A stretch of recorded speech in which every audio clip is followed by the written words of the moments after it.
ตำแล้วพี่น้องปลาขึ้นนี้แหละเมื่อกี้น่ะขึ้นนกหลายๆถึกว่ะ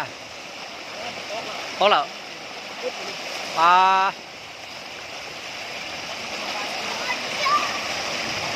หมกขึ้นมาไปขึ้นมาไปเมื่อกี้ปลาคอเนี่ยสำแขน2-3 ตัวนะขึ้นนี่นะนี่นะจะได้อะหมดแล้วแหมา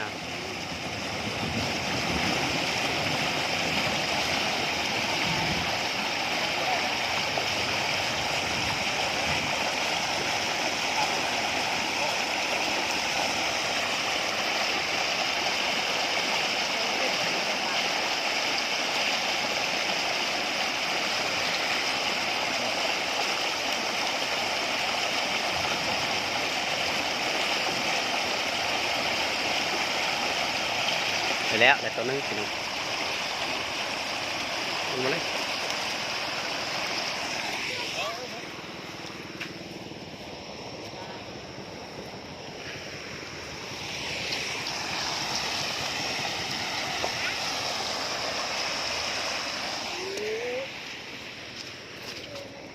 ปลาขาวพี่น้องเอ้ยปลาขาวแสบๆปิงห่อนๆเอ้ยเนาะ